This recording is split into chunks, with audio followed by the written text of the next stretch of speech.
See.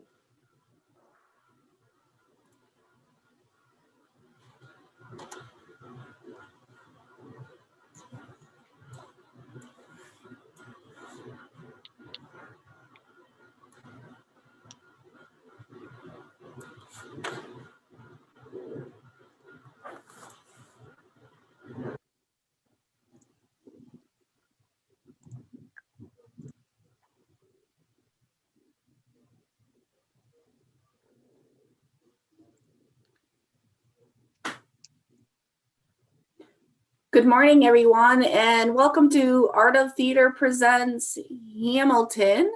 I am Mrs. Slauson, and I am joined by Mrs. Simpson. And this year we offered an elective where we were looking at musicals and theater productions and all of the different parts and pieces of it. And we're going to bring a 3-part series on Hamilton. So today we're going to have a couple of hosts, Leela and Sophia. Hi, my name is Leela, and I'm going to get the honor to talk about some of the societal impacts of Hamilton, the musical. Now, a little backstory on Hamilton. Hamilton first premiered in Broadway in 2015. The hip-hop and rap musical combines both of those styles into a traditional musical theater sense. And this musical has been highly successful on Broadway and even further, with Disney Plus adding a pro shot of Hamilton, the Hamill film, earlier this year. So, looking at Hamilton, it took the theater world by storm, with the highest amount of Tony nominations ever. But actually, Hamilton has its own connection to our own community here in Allegheny County. Now, as part of the Genesee Valley District, we have the town and village of Angelica. Angelica was founded in 1805 by Philip Schuyler Church. And now the Schuyler name is important in Hamilton because Elizabeth Schuyler was married to Alexander Hamilton. Her sister's name was Angelica. So, in 1805, Philip Church, who was Alexander Hamilton's nephew, named the town of Angelica after his mother, Angelica, therefore making Angelica being named after Alexander Hamilton's sister-in-law. And Angelica is portrayed in the musical, which makes it even better. I mean, that history is amazing. And actually, in the fatal duel between Alexander Hamilton and Aaron Burr, they both used pistols. And these pistols were kept in the Villa Belvedere, or as I call it, the Belvedere Mansion, for many years until they went to the Smithsonian, where they're kept now to this day. So looking at this little history blurb that I just gave you, I mean, for everybody, like, what are your thoughts after watching Hamilton? Like, what do you think about this history of Angelica, and how does it impact you as a person?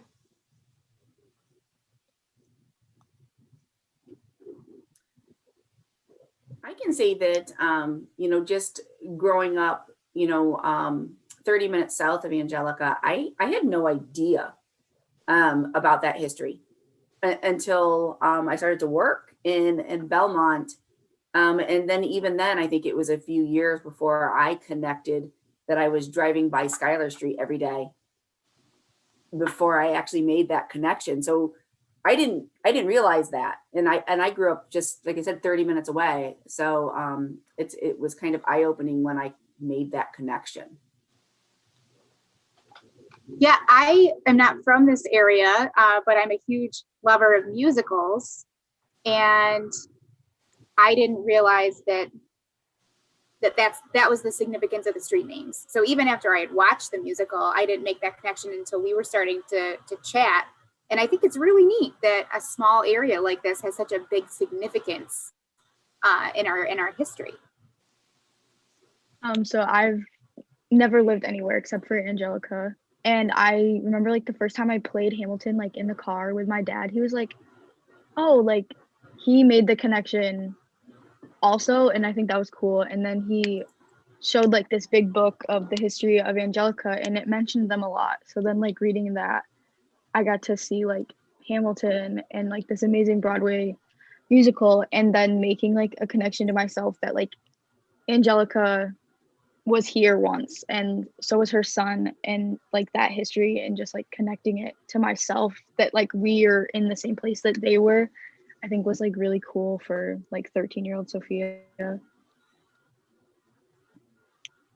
I know that, I use this, I almost immediately started using the songs in class I think with Mariah's class, Mariah and Riley, I think you were the first classes that I started to use the songs from Hamilton in to teach history when they came out. So did you guys have that? Did you get the connection as soon as I started to play those songs in class, or did you already know about it? How did it change learning the history once we started to hear the songs for you? I had no clue, like, at all. Even after watching I like, didn't Hamilton know on either. Disney. Yep. My mom told me after watching the musical with my parents, and I did not believe her, so I had to look it up online, and I'm like, no, there's no way. Like, there's no way that this musical is literally like right around us. It was written here, not here, but like about Angelica and Skylar and all that stuff. She's like, yeah, it is. Go look it up. And I did, and I was like, wow, that is really cool. And I never got it, even in your class. It never clicked. Mm-hmm. I love that you didn't believe her. No. Yeah, I was like, no, there's no way. How about you, Riley? I didn't make the connection in your class. I didn't make it until after I watched the musical for myself. Yeah, I think sometimes like seeing is believing. You hear something, but it just doesn't click. And so I think that's kind of the neat thing for the people that live here in Allegheny County is, when you watch Hamilton, like it becomes more real, I guess, a little bit. They're like, oh yeah, it really is that these characters were here, or at least some of them were here. And I think that becomes kind of a cool thing. Well, I mean, they call Angelica the town where history lives. I mean, Hamilton and this connection is proof of that. And that's what makes me even more happy to live in a town like Angelica. I love that. All right. So that was the little history blurb from places in this area. But Hamilton has spread to more than just this area. And one of the big things that Hamilton, the big revolutionary thing that Hamilton has done, has had most of its cast are all people of color, whether it be Black, Hispanic, Puerto Rican, Native American. They have, even for their tours, even for their national tours and their Broadway cast after the OBC, they've mostly been people of color.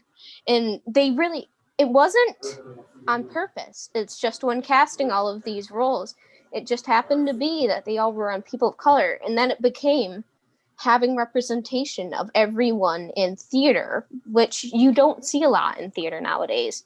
So Hamilton kind of changed thoughts on that. And I mean, of course, Hamilton, with being a musical about the founding fathers and revolutionaries, they have had some controversy as portraying people like George Washington and Thomas Jefferson, slave owners with Black people, with Black actors. But Christopher Jackson, who was the original George Washington, had a good point. In the final song, Who Lives, Who Dies, Who Tells Your Story, Eliza, Alexander Hamilton's widow, then talks about how she provided money for the Washington Monument to help fund it. And that's when Christopher Jackson, George Washington, walks forward and starts singing. But then, Eliza goes on to say that she helped fight against slavery, in which then he looks at her and is like, oh, and realizes what he did wrong, and realizes that, has that second of regret about it a little bit. And that just kind of shut the controversy up, because the Hamilton was about much more than glorifying slave owners as people thought. So, and I mean, having the people of color was revolutionary to Broadway, and every single way imaginable. So do you guys think that having a cast of people of color has significance? Like, what kind of significance does it have to you? I definitely think that it does have a significance, because when you look at Broadway and you look at the shows that you have now, generally speaking, it's you don't see a large representation of different cultures, or diversity, unless it's specific to that show, right? So like Hairspray, for example, always has an African American part of their cast, because the story is about the time, the 60s and 50s and 60s, and when that historical time is occurring, of equality. So to have a show that doesn't have a racial focus, then still have a majority of people of color in it, I think was phenomenal. And I can say And that the director, has been quoted as saying that, they took a lot of flack about portraying these very, very famous white Americans and historical figures as people of color, and being diverse. And Tommy Kail said, listen, it's a story about America, but it's being told about America now, and being told by Americans today. And that includes people of color and people of diverse cultures. And so it was done in a very meaningful and purposeful way. And it's, as a social studies teacher, especially in the middle school, when we look at these videos, students often ask me, like, wait a minute, like Alexander Hamilton, he doesn't look like his picture, or wait, like they start to put that connection, and we can have that conversation about, diversity then and what was acceptable, and diversity today. And that this show is, if diversity had been embraced at the time of America's founding, how the founding fathers may have looked differently, and how important that is to today. So I really definitely think this was purposeful, and I really think that it was something that was done to spark meaningful conversation about diversity in America. And just to kind of add to that, growing up where we grow up in very rural New York, we don't see people of color very often. That this really was a huge inspiration to see in our community, that these people can be people in power, and that in the future that they will be people in power, and that not everybody has to look like us to be accepted in our society, which happens quite frequently in our area. That I think that it's really important for everybody to see people of color on a stage talking about times of their injustice, to educate everybody. I think that's a perfect point, because when you come from a rural area like we are, that's primarily white, you don't have that exposure like someone who is in an urban setting. So having even this be our exposure to people of color can help a lot. So that, I love that you made that point. Were any of you taken aback by the fact that, say, George Washington, who you've been looking at, images of George Washington since you were, probably in kindergarten, right? With President's Day and things were any of you as students wait a minute, what's going on? Did that cross your mind when you saw it for the first time? For me, I was shocked that it was people of color. I wasn't expecting it at all. I was kind of expecting more of it to be more historically accurate, of it being more white people, but I was shocked. And I was happy about it.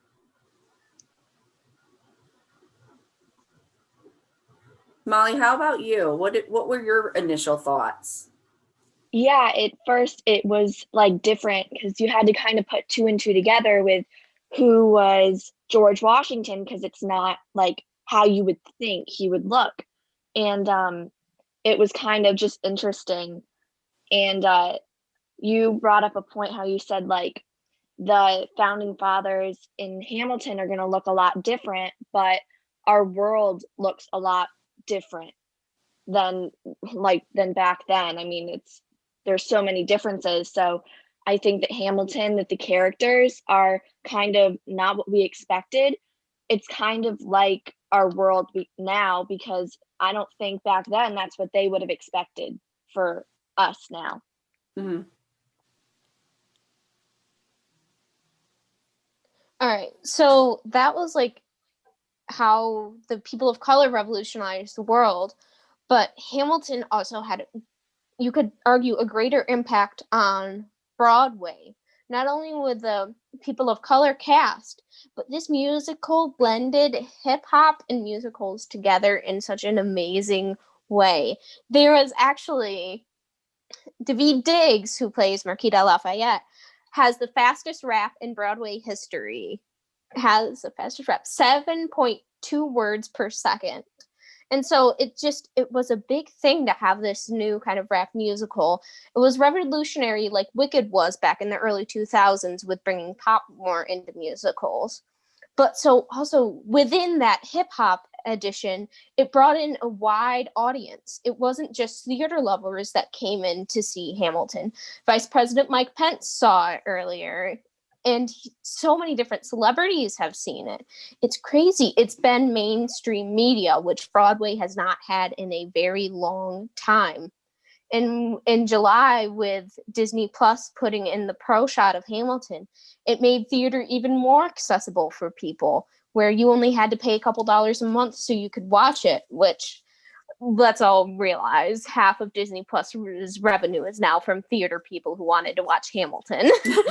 But actually, the musical itself has made a lot of money for Broadway, which Broadway has been struggling financially. The theater isn't what it was before. And even in this global pandemic, you're seeing how much it's struggling. But when it first came on, Hamilton made a lot of money for Broadway, to where the years after it was losing money because of how much Hamilton had made for it. But it just it's completely changed how musical theater has been thought of and how we view Broadway in a whole, and even places like West End in London. It's completely revolutionized musicals. So, how did Hamilton change your guys' views on musicals? Well, I wasn't too big on musicals before Hamilton. I'd gone to see Wicked. I'd gone to see Phantom of the Opera. But Hamilton really sent me down the rabbit hole of musical theater, which I'm glad for, because it introduced me to some of my favorite shows and other shows that had impacts on me. Hamilton for a long time was my favorite show.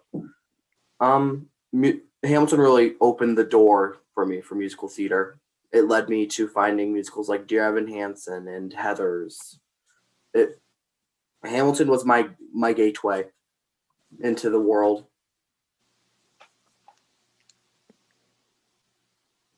I got to witness kind of firsthand the fact that the music opened my students up. I've always loved musicals. I've had season tickets for years at Shays. Would go with my daughter. Went to Broadway. But I always loved it, and I think my students would kind of be like, really, you're gonna play another musical song? But when I started to play Hamilton, it totally changed. And again, I know Mariah was in a class that I first started to play Hamilton songs in, and even the young men who would never be caught dead in watching a musical or listening to a musical. I remember them knowing the words and singing along with the raps. And and that was cool as a teacher because now I could teach about the time period and have buy-in because of the song and the rap battles. Mo, do you remember those days coming into the room? And I do remember that. Like, those boys were a lot to handle, definitely in middle school, and having that music playing and like always hearing them get into it and like having the different parts of who's singing what and everything. It was really cool to watch. And you definitely know I'm not a big history person and I do not like it. So I always told you, like, I'm not watching this musical. There's no way on earth like anybody is going to make me watch this. Like, it's gonna be boring. I'm gonna hate it. And then it came on Disney and my mom had it playing. And I'm like, oh, I remember these songs. Like, this is pretty cool. And then like watching the dancing and everything, I'm like, okay, this actually isn't bad. And like having Miss Scott that year and we were talking about Hamilton for US, I'm like, okay, this is actually like making sense now. And if every like history lesson was made into a musical, I would have like been great at history because I love music and musicals and all that stuff. And it was really cool putting 2 and 2 together, which I should have done in 8th grade. And that never happened until 11th from a musical. So yeah, it was nice watching it. So speaking of history, and if only we could teach history through musicals always, I think all theater nerds would be like history buffs to the core.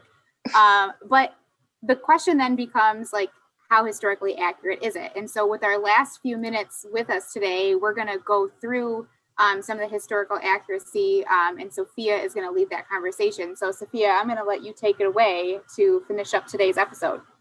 Yeah, okay. So obviously Hamilton, we see that as more of a historical fiction. It's not completely accurate, which happened because he was trying to add elements of entertainment and to make the story move along faster, because in a 2.5-hour musical, you can't include 50, 60 years of history.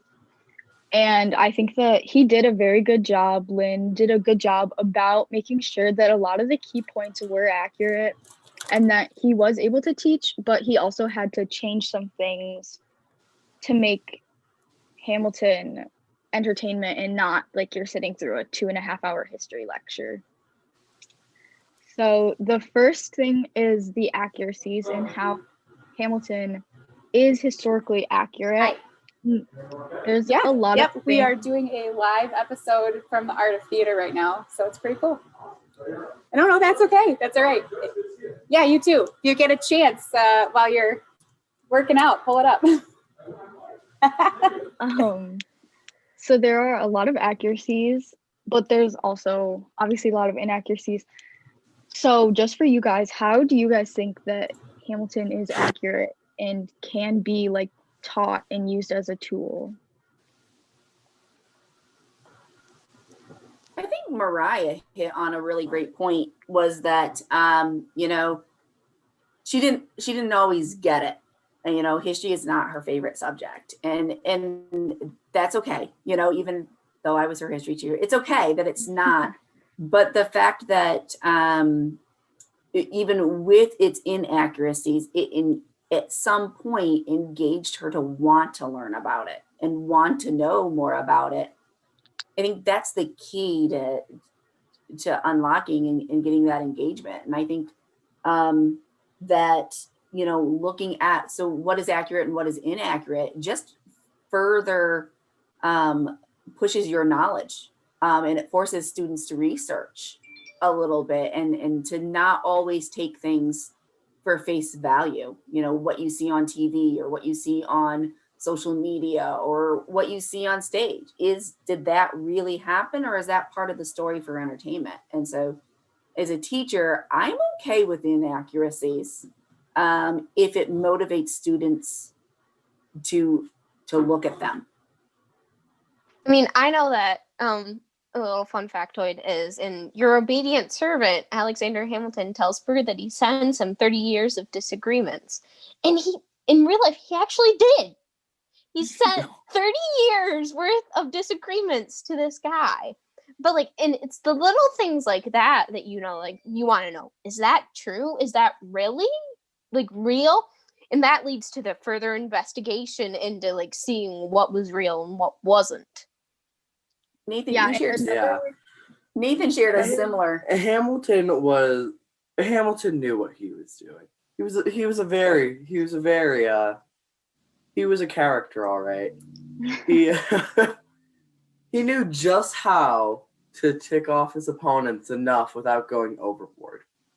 While trying to pass the National Bank, the Democratic Republicans were convinced he was doing something unconstitutional.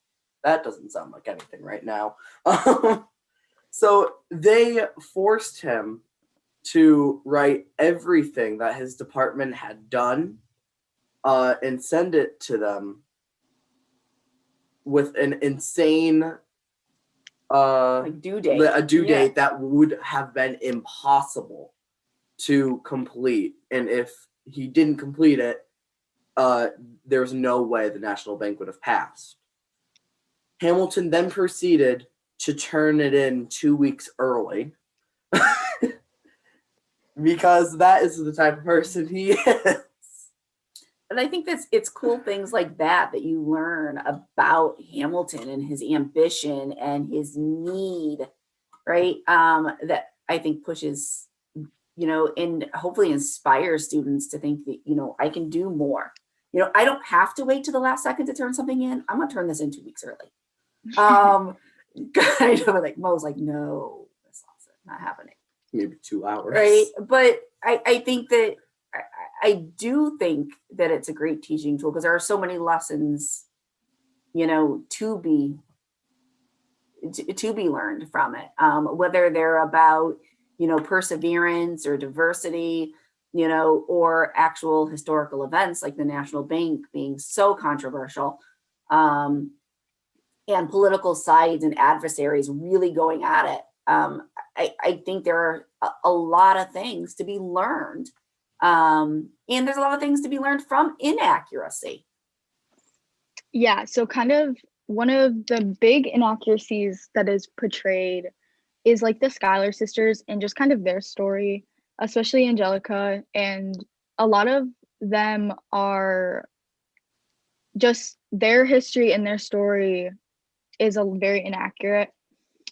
So just kind of to wrap it up, one of the most heartbreaking inaccuracies to me was the friendship of Mulligan, Lafayette, Lawrence, and Hamilton. That Mulligan, in historically accuracy, he never met Lafayette or John Lawrence. So those like amazing friendships that we see in the musical never happened in real life. And I think that is like for me one of the biggest things that I was like, oh my gosh, like that never happened. That was added for the entertainment that we never got to see in like real life, which is like an inaccuracy for me that was very shocking and kind of almost like maybe a little sad. So I think that there's a video that shows them all together, but that would have never happened in real life, which is kind of sad to me at least. Yeah, so I'm going to bring up the video and we will watch just a few seconds of it that kind of references what Sophia has been talking about to finish off our episode. So enjoy this little sneak peek.